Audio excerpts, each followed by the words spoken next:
Hi and welcome. First, let me tell you what the premise of this channel is. I'd like to share some information of big channeling as they pertain to our experience of reality. I share information you probably already know, but framed in a way you might have not noticed before. And for that, I use the 7 days of the week to navigate us through the gates of time. Each day of the week represents an archetype, and we will explore themes related to these archetypes while still telling sometimes seemingly disconnected but still some more linear story that still returns to an initial point, going circular but not full circle, more like a spiral. We often jump in a loop and out of a pool of information and personal circumstances to grab the dots we need to make a point that will point us to an initial point. This week's theme is centered around the shepherd's crook. So let's start the works with Monday. Monday, or Moon's Day. Although I consider myself more of a solitic person, by the end of this, you can call me a lunatic. That's fine, considering the moon also reflects sunlight. I'll leave you this reflection here. Most people don't like Monday because to a lot of people it marks the beginning of the working week. Unless you're a lunatic and you enjoy getting back on the wheel. Most people will probably call it the Monday. Well, let's start from the beginning.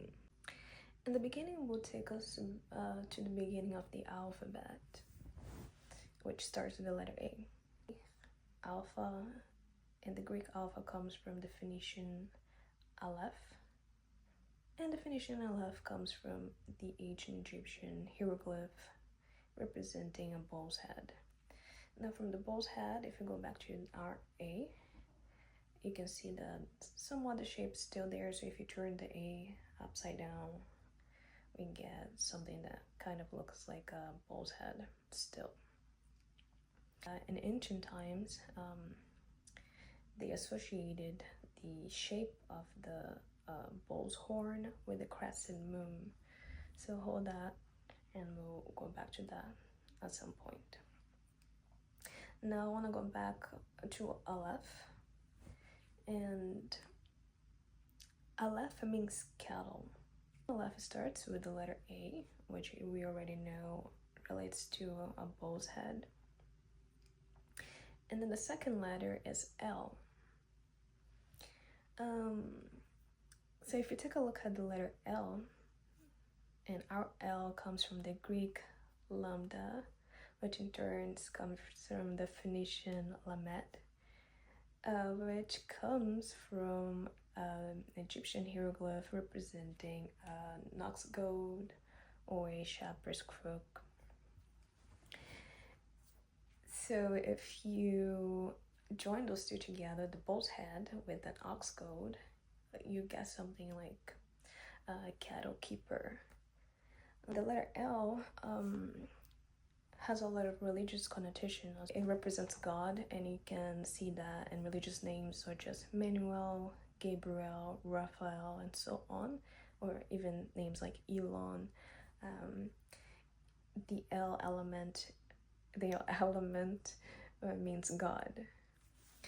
So what can we grasp from this association between this ancient association between the use of L to designate God and a shepherd's crook, or something relating to keeping animals? I wonder if there is a relationship between keep, sheep, and cheap. Caprine. So a shepherd, as the name indicates, it's someone that herds sheep. Now, sheep, interestingly, considering the modern events, is believed to have been domesticated first in present Iran, I guess, and ancient times in the area that is now Iran. And from Iran, that will take us to Mazda. It seems like a big jump, but it's all connected. So I bought a Mazda from a dealership called Babylon. And that is interesting because the 7-day week system that we use, which is a global standard nowadays, is believed to have started in Babylon, which used the 7-day week system to track lunar cycles. The owner of the dealership was from Iraq, or ancient Babylon, present Iraq, which borders Iran. That's how it connects with Mazda. Taking consideration that Mazda is a name for an ancient Iranian deity. And his name was Al. So, considering the moon and how I feel reality reflects a lot of those ancient elements, and to pay attention to that and how it is manifesting in my life, and I'm sure not just my life in particular, but I feel like I've been paying a lot of close attention to those things, and perhaps because of that, how the algorithm works, I'll find the correlations because of that. As you go on YouTube and you search for something and you watch something, and then suddenly the algorithm will keep recommending that to you. So it's kind of a similar logic in my reality. At some point, I was thinking about Ram trucks, because next I was thinking about those themes, the shepherd, sheep, goats, and whatnot. And I kept thinking about goats and how they have the beard, and how the pharaohs in ancient Egypt also had a beard, which I'm sure represented something related to their status. So from there, going back to the Ram, taking a look at the Ram trucks, it was developed by Dodge. I got curious about it, trying to see if there was any connection, because I feel like every time I take a look at those things, there's always something that connects to the rest of the story. And it was a silly detail, but I guess it's part of the fun of going into those rabbit holes. So I take a look at it, and I discovered that two brothers founded Dodge, the Dodge brothers. And I discovered that they have a mausoleum in Michigan, and the mausoleum, it's their hit, and I think each of them represents one of the brothers. From that point, and seeing another ancient Egyptian element made me giggle. Because from the bull's head and all the way to ring trucks and Dodge and their mausoleum also have elements of ancient Egypt.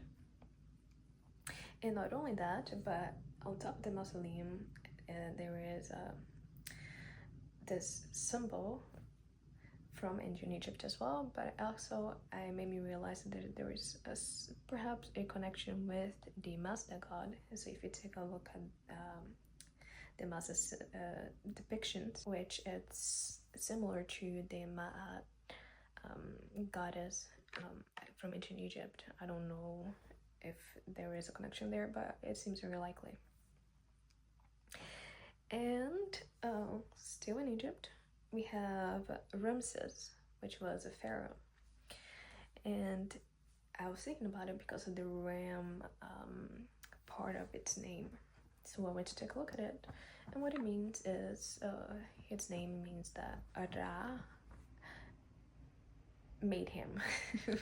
So in more religious terms, it would mean that he is God's son, which is something that has been repeated throughout many other religions.